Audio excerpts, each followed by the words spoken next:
everyone, and welcome back to this channel. And today I'm going to show you how to unblock a YouTube user. Yes, unblock a YouTube user that you've blocked from your channel. It's quite simple. The first thing you need to do is you can do this directly from the user's channel. That's the one we're going to work on today. Unblocking directly from the user's channel. So it's very suitable. If you remember the name of the user you want to unblock, you open your YouTube app. That's the first step. Tap on the search bar at the top. Type in the name of the user. Let's say I want to unblock Miguel. Let's say I've blocked Miguel before and now I want to unblock him. So once you type in the person's name, then you tap on the person's channel name or profile picture.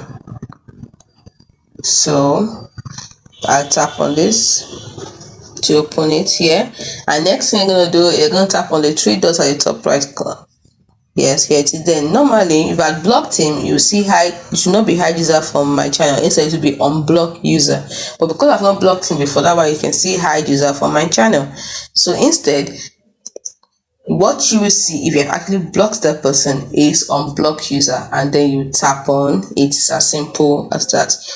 And from then the person will be able to once again comment on your videos and interact with your channel. It's as simple as that. Hope you found this video helpful.